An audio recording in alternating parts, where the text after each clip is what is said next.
Uyazing beti mali Sazo figa gada Baby unga hambi. Good morning, good evening, good afternoon, all that jazz, and welcome to another episode of Nothing But Football, podcast where we talk about football and the scandals that come within the beautiful game. You might notice that we're in a different location. Hi. Oh, you might remember. Yes, you might remember. This is where it all started. This is our studio, a little studio. So we thought we should take a little, turn down memory lane. Well, we didn't think so. I guess ESCOM made us do that. Because there's a power outage. South African problems. At our current location. So, you see, I can't even do the, right. Now I can do left, right. Left, right is better. Don't you think? I keep on telling you, you must get solar panels. Yeah. I don't know what load shedding is ever since we got these solar panels. I must say, well, ESCOM has sold it to me. Forcibly sold it to me. But yeah, guys, you know what it is. Don't forget to like, share, comment, subscribe, all that jazz. Don't forget to lie to your girlfriends and say it's a podcast about makeup so they can just come and watch and love football. Yeah. Oh, yeah? No, yeah, man. So, on my left, got Uncle Curtis, bro. How you doing, man? I'm good, dog. Spent weekend indoors. I was studying. My counterparts, I don't know where they went, but Chris was at home living a good Christian life. That's all I did. Just studied. Friday to Sunday. You had your drinking session 2 weeks ago. We had ours. I had my drinking session during church study. What you talking about? Drinking the blood of Christ. You left us out. Praise Jesus. At Sun City, I was drinking the blood of Christ. What you talking about? You left us out. So praise Jesus. We did the same thing. But yeah, Uncle Logosa on my right here. What up? How you doing, King Don? I'm good. Don I'm really good. Yeah. Sure stink me now. How's the weekend been, footballing wise and whatnot? You're happy. I think we'll get into it, but yeah, it was a very happy weekend. Yeah. So I figured let's start from your side of the table. Let's start with your boy Ragnarok, Mr. Ralph Ragnick. This was his first game in charge. I just actually want to confirm who it was against. Crystal Palace. I know it was the classic 1-0. It was Crystal Palace. They did my boy Patrick Vieira dirty. I don't know. I didn't watch the game. I just thought they did him dirty. I did. I watched parts of it. From what I saw, it was a good result for a manager who just came in the league. He hasn't had much time to prepare. Yeah. So I figured it was a good result for him. Crystal Palace also has been taking some big skulls. So we're not going to write them off. But yeah, I think it was a good fixture. What did you think of it, Uncle Curtis? One coaching session, and you can see the difference in quality of managers. I'm sure that guy had 1 or 2 training sessions. Yeah. He told them, this is what you're going to do. He said 1.5, yeah. This is what you're going to do. You don't do it, you will not be in my team. And you saw I was watching that thing. United was all over. Fam. All over. They didn't give them a time to rest. It was press. Ronaldo was pressing. Yeah. Pogba's going to get back in that team and you'll see Pogba will be pressing. Because this is a manager who's very clear in what you must do. And if you're not doing what I'm going to tell you, you're not going to be in my team. Fred looked like a baller that he is when he plays for Brazil. Yeah. Fred looked like a baller, which means that you put Fred in the pressing team like we've been saying for years, Fred starts looking decent. 100%. Only thing I can say is I can see McTominay's going to fall off very soon. I don't think he has the quality to stay in that team with Ragnarok around over there. But yeah, we'll see how it goes. It's still early days. Yeah. Uncle Lugusa, you've been an advocate for Fred for a while, actually. But then he had that period where he looked bad, and then you jumped ship. So, what do you take from this? Look from Fred performance. from a Fred performance. I'm actually looking forward to liking Fred again, right? Yeah. Because Fred it's exactly what it is. He's a limited footballer, but in certain ways it will work out spectacular for him, right? So Fred is not a defensive midfielder. Even at Brazil, there's Casemiro. Yeah. Fred is that guy that will chase the ball, win it, and quickly give it to somebody good. So if you're hunting packs and you're closer together, Fred is going to be a fantastic player. He's like Henderson at Liverpool. Yes. They're not doing anything spectacular, but they're so vital to the system. Like a chihuahua. Like a chihuahua, Just yeah. so happens he's small, but chihuahuas are persistent. So. Yeah. But I must say that's the first time in a while I've watched United truly dominate a game. In a while. Yeah. To tell you the truth, my thoughts on this game, I think, you guys are looking decent. I even saw Bruno Fernandes, even since Ragnarok, he's kind of started to look like himself again. There was a period of time where it's his longest goal drought at Man United, where you thought to yourself, okay, with Ronaldo here, what's going to happen? Yeah. Now it's looking a little bit better. I think he did have a goal contribution. Let me check. Oh no, it was Mason Greenwood. But I think against Arsenal he did. Yes, he had a goal against Arsenal. Man had to bring that up, huh? Yes. No, it was, Oh, you thought you were going to get away with that? I'm sorry, I won't take that one away from you. He won the game, but Maguire's a cheat. Yeah. He pulled people down in the penalty box, though. Oh, well, that's not in the penalty box, but I mean, that happens at every set piece in the Premier League, bro. He pulled him back. What you mean? She's a cheat. That happens at every set He's piece a in the cheat. Premier League. Every set piece. Pulling But your okay, head up is a okay. cheat. But okay, get the excuses in. But we're still on the Crystal Palace. Yeah, so from Prepare the excuses. now, Excuses, we deserve to lose, but Listen. cheat. from my point of view, I think good result, tough opposition. Crystal Palace they've become. I mean, if you got Crystal Palace in the early days, it was a free for all. Yeah. Patrick Vieira was still trying to find himself. So I'll give this to your boy Ragnarok. Yeah. But also, other aspect, it could be the new coach honeymoon phase. They're trying to impress the boss. Can they maintain this? And yeah, I guess we'll see. I think they should, right? Because the run of fixtures is now obviously good because the back-to-back big teams we had now. I think in my opinion, our next hardest game is West Ham, and that's like 7 games away. But I spoke to another Man United fan, I think recently, just after they beat us. I was like, bruh, you guys don't typically struggle with top 6 teams. All you guys need is a Norwich on their good day, and they can destabilize everything. 100%. Yeah, but I'm thinking now that this guy has video analysis, they might actually start watching games. Probably. But the thing, it's a good and a bad thing that they have an easy run of fixtures. But at the same time, it's December, man. Like, you won't have time to implement what you want to. Yeah. Like, from now up until he gets knocked out of a competition, like the Champions League or the FA Cup, he will not have more than 2 or 3 days between games. Not at all, yeah.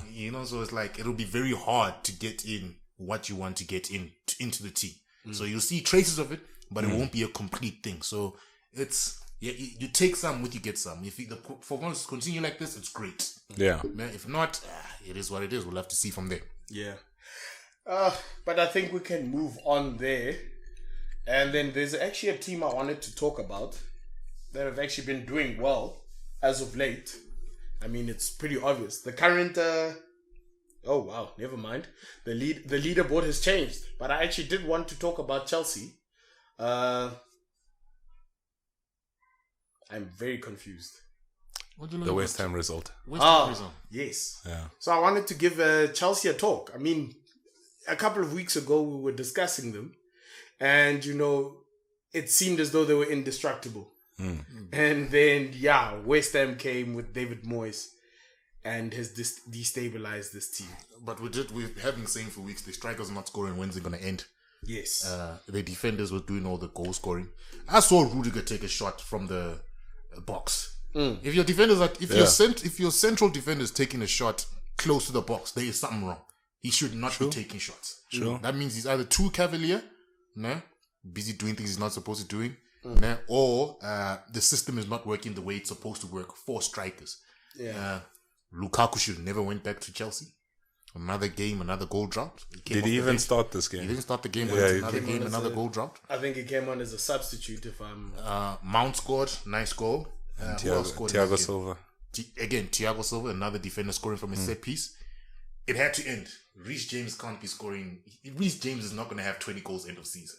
And as we said, if you want to win the Premier League, one of your strikers or one of your midfielders have to be approaching 20 goals a season. And last season, their top goal scorer was 7 goals. In league form, it doesn't work. In a cup competition, great. Yeah, it can work in cups. No.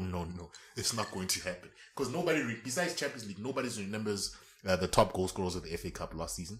Top goal scorer of the League Cup. Because it doesn't matter. And stuff like that. So we'll see. it's performing when you need to perform, basically. But in fairness here, Chelsea have scored 2 goals in this game. They've conceded by 3, and we're blaming the strikers.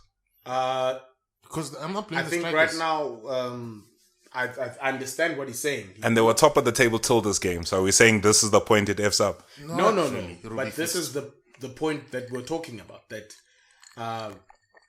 them relying on goals from defenders will eventually catch up to them, which I have a feeling in this game it did. It's a bit unfortunate because the West Ham goal was a bit of a fluke, but nonetheless it went in. Oh, the winner, yeah. Yes, from Masuaku. It nonetheless Shout went out in. my Congolese brother. Yes. It's not it is, man. It's not you defend. I think it was the over reliance on goal defenders scoring. So now what happens is they forget their day job. And when we need a goal, Reece James needs to come and take the win. You get what I'm saying? He forgot what their day job is. Now Rudiger's taking a shot from the box. But you can argue that in this game as well, they played the false 9. There was no real, typical striker in that game because it was Ziyech, Havertz, and Mason Mount. Mason Mount had a great strike, in my opinion. Proper. It was that volley that he scored. But yeah, this is what I'm saying. Mason Mount is not the type of guy who's going to score week in and week out for you. He can have a spell of scoring, but will the goals come from him all the time? Kai Havertz, the Germans have just not found their feet there. So. And also another point that I think we're forgetting. Chelsea have had the most change starting 11 from the beginning of the season. Oh, yeah?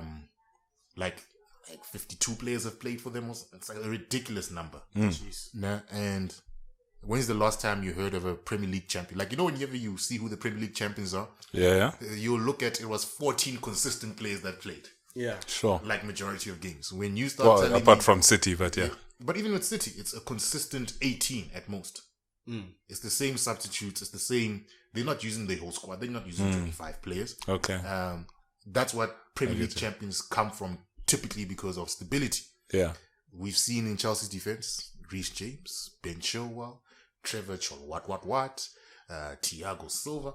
That back 5 is not consistent. It'll catch up with you when there's no stability. And now we're running into a run of fixtures where, we need a bit of stability again. Because you will ship one goal in here. Next week you're playing whoever, Norwich, and Norwich is like, change defense again. Let's go on the attack. Put them under pressure and see where it goes from there. So we'll see how it goes. They'll still end up top 4, but league champions, I don't see it. Yeah, no. But yeah, let's not take that away from West Ham because, well done to them on a great result. Yeah, well done to West Ham. Yeah. And I don't think Chelsea was outplayed. Yeah, what I mean? They lost the game fair and square. This is a Chelsea team that conceded 3 somehow. Yeah. They don't normally do that, but I if I'm a Chelsea fan, I wouldn't panic right now. No, indeed. Let's just pull off the Band-Aid right now and talk about the team that's, I wouldn't say they were in form. They were in form, actually. They went on an 8-game unbeaten streak. But ever since the derby between them and Manchester United, things have really gone down south. If you're worried, if you don't know who I'm talking about, I'm obviously talking about Arsenal. They recently also just lost to Everton, actually. Team who's been, I read the stats. From a possible 24 points, they've picked up like 3 points. So yeah, It's same old Arsenal, man. It's saving managers' jobs when it needs to be saved the most. once I was watching that game, and then at some point when it was 1-0 and we started defending, it was like, yeah, this is a game we lose. This is a typical game we lose. We found ourselves in this situation. But yeah, Uncle Lucas, let me start with you. Since you are an advocate for the removal of Arteta. No, I'm not actually. I think you guys would be foolish to remove him. Okay. But I think sometimes you all look over the mistakes he makes. Yeah. Well, not you guys, but Arsenal fans. Yeah. But I think looking at Arsenal's season so far, they've beaten who you should beat, and when there's a 50-50, they've lost. Yeah. You know what I mean? So, okay, Everton's not better than them, but I'm saying once you're coming to the top, historical. yeah, top teams in the league, Arsenal's dropping points against them. Besides Spurs, of course, because we don't lose. Besides Spurs, okay. Yeah, I mean, Everton took the double over us last season, so they beat us twice. Sure. So yeah, it's not really a surprise. So I mean, I don't really know what happens with the Arsenal team, because it's good components, but they brought physicality back into the team. That used to be the one thing they were lacking. Now they've even overdone it. Yeah. But yeah, honestly, I don't know what's. Well, we do. It's up front.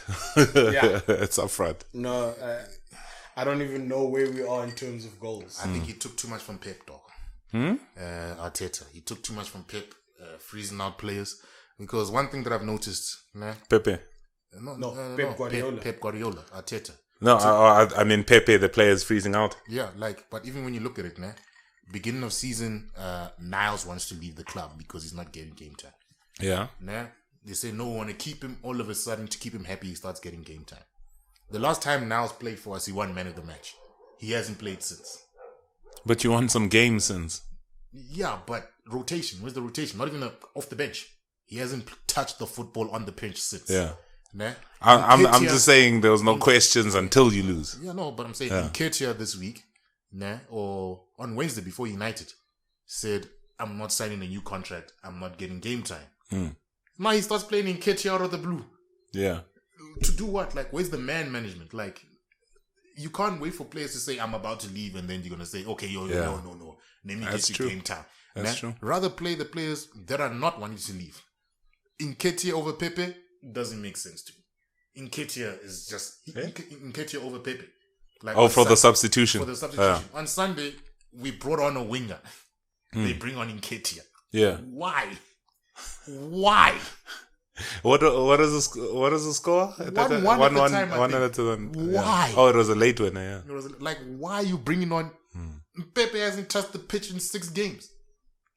Yeah. Okay. Like his man management, like I think I've said before, it's terrible. It's quite terrible. In that game, Kaka looked tired. He forced to give him 90 minutes. That man just came back from injury. Partey was having a stinker of a game. He forced to keep him on. He brings on strike. It was just mistake after mistake. It's like even to the point where that Godfrey stamp on Tomiyasu, I don't even care about that. You deserve to lose that game. Like, yeah. This is the first time. You know how I am, Lucas. Yeah, when there's a decision that went against my team, and I'm like, we would have won that game if it wasn't for that. That red card, I don't care about it. You messed up in I'm surprised you haven't. He messed up in too many other areas in the game that I do not care about the red card. I don't. Bruh, I mean, from a point of that game, there were 2 VAR goals cancelled from Everton's point of view. That could have stood. Richarlison scored a hat-trick. Really. Yeah. 2 of them, they were like, it was those offsides by a hair. Sure. Offsides nonetheless, but it's one of those where those normally work out against us. And then there was even a point, I'm like, no, bruh, it feels like, VAR is on our side. But this is one of those situations where you can tell Arsenal is just going to flop. When things are too good for them, they just put it in their own hands and they flop. Yeah. But yeah, I don't know, bro. We were supposed to gain points on Chelsea. We threw away that opportunity and also lose. Because we aren't too far up the second place. It's like 7 points or 8 points behind Liverpool. If Now. you get what I'm saying. Now. They're on 34, we're on 23. So now it's 11 before we lost. Oh, if sure, we sure. won, we stayed 7 points within them. Hmm. So, I don't know what to say about these guys, man. Like, let's just move on to another topic, guys. Let's talk about Jude Bellingham and calling people cheats. I mean, we've touched on the two clubs. We have to go to the result, boy. What result? We We have to go to Thursday. You won. Eh? You won. What you want to So there's no analysis. What analysis? There's no chat. Joe, we haven't done analysis for 2 weeks. Smith Rowe scored a goal with nobody in the net. No, it was there. It was, Okay, no. I think fine. Let's talk about that incident. you're right. Let's talk about that incident. Is it a legitimate goal? Yeah. Okay. You saw Yeah. it. Look towards fair play. What means towards fair play? I can be No. I'm saying it's a legitimate goal. I'm saying towards fair play. I don't know, but it's a legitimate goal. I'm talking away from towards fair play. That shot happened before you can even see De Gea's down. Yes. Because it looked more like a knee-jerk shot from Smith Rowe. He was basically, he looked at the ball, it was coming down, and he already had an idea. I'm going to put it in the left corner or the right corner. I can't remember which one. But I don't it was. think De Gea is ever going to do that again. If somebody steps on his toe, he'll stay out. Nah, he'll stay out. He will stay out. learn today. he learned. But in all fairness, from these couple of weeks of VAR, it looks like they're kind of telling the players to toughen up. Because I've seen a lot of, compared to, I think, 2 game weeks ago, where a lot of soft penalties were given. Well, I guess we even got a soft penalty. The Fred penalty. No, that was a penalty. Nah, that's a penalty. Can I tell you? That was a scissor kick. No, but you know what my problem is with that penalty? My problem with that penalty is that Fred did that thing where he dragged his foot back. Where he lured, I can't remember who was the guy. I think it might have been Odegaard. It was Odegaard, yeah. Yeah. So he did that dragging of the foot back and saying, okay, Sharp, I know you're going to try go for me and you're not going to touch the ball. Yes, there was contact and I understand why it's a penalty. Yeah. But in the same breath, it's like, yeah, okay. No, but I have to blame Odegaard over there. It's Fred. What's he going to do? Yeah, Shoot and not hit the target. Yeah, exactly. And I hear what you're saying now, but if he does that and waits for you to clatter into him, that's a scissor, dog. Yeah, true. That's a scissor. It's not like he waited for you. It's 2 legs that took him out. You know what I mean? So I hear what you're saying on the normal situation. Yeah. But yeah, that one's a bit of a scissor. No, I guess it was also probably because of the significance of the goal. What that goal meant. So maybe that's why I'm a little bit sour about it. But nonetheless, man, you guys took the game. A lot of Man deservedly United, so. Yeah, a lot of Man United guys for the second half, no? For the game. You deservedly won that game. Yeah. All 3 of our goals were mistakes, and we have no one to blame but ourselves. So deservedly so. Look. So I think you all started the game well. We came back into it. I don't think we ever controlled the game at any point. Although I think we were the better team, but I don't think we controlled the game at any point. I think it was too open, actually, the game from both sides, which probably says bad things about both sides. But no, indeed. 2 or 3 of the goals, we just gave them to you. That's what upset me.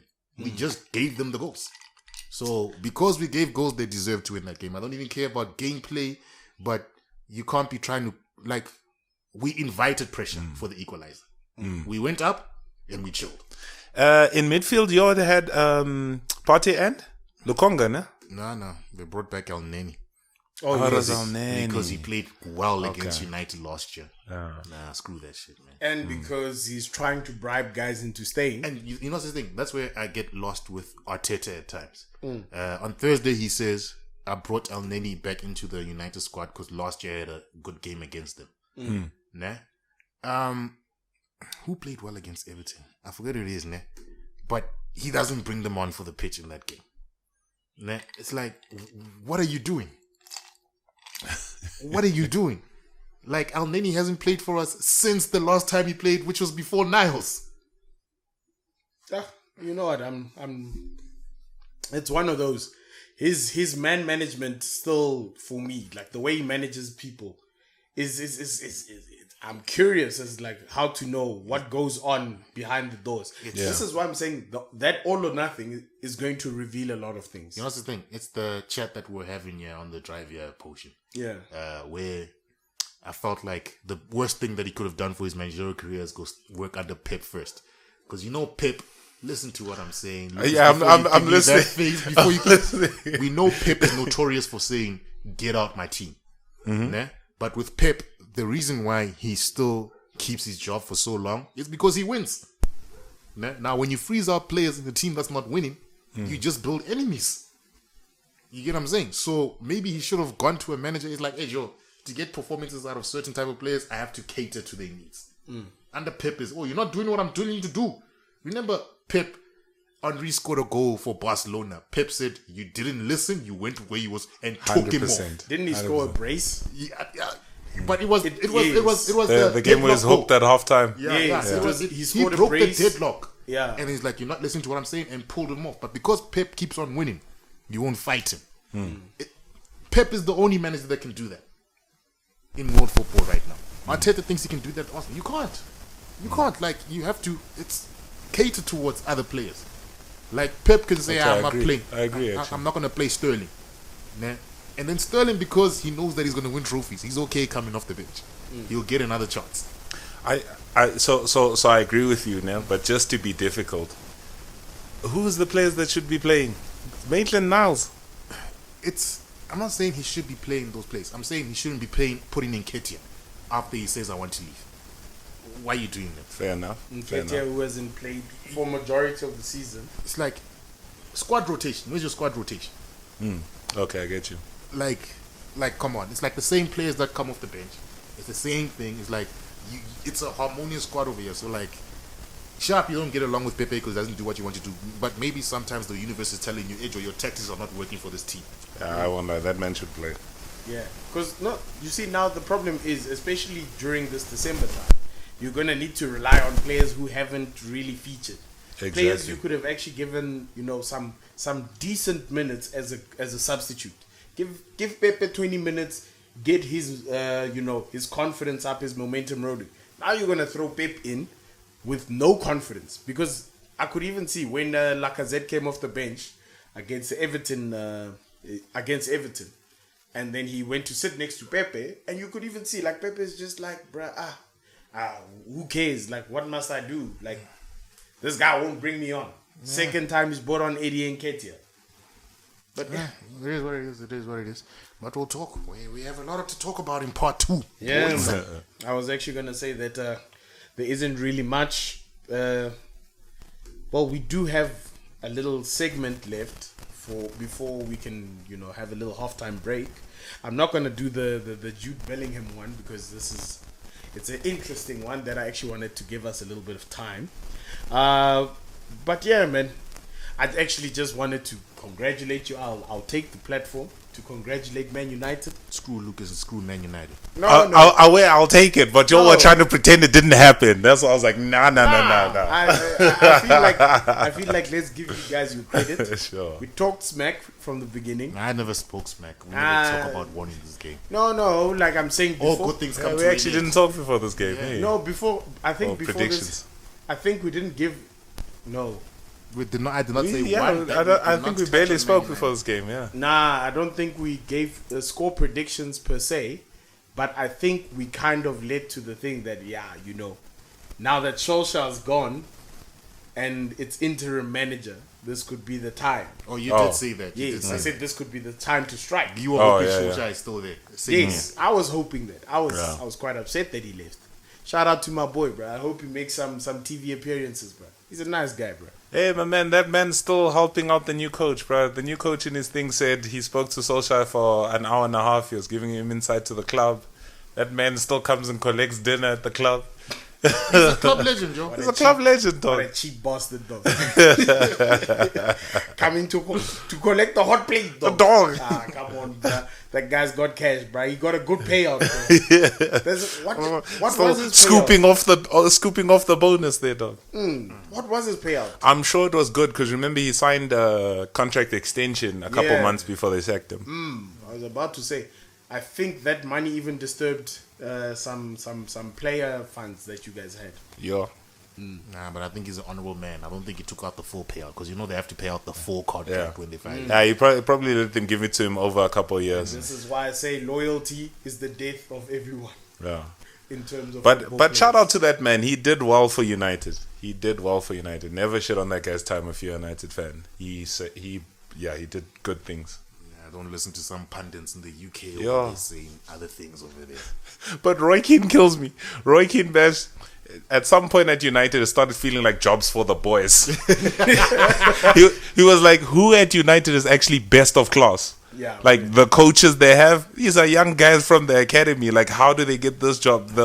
No one's best in class at United. It's jobs for the boys. It's for the boys. It's for the boys. It's for the boys. Which is why we also have to talk about Carrick being honourable and saying, hey, this is too big for me. I'm stepping away from the club. Ben was trying to save himself. He's like, I got a lot to learn. I'm stepping away. Nah, he said he wanted a break, Shane. I'll give it to him. But in all fairness, I'll appreciate that for Carrick especially. Realizing that, hey dog, I might be out of my depth.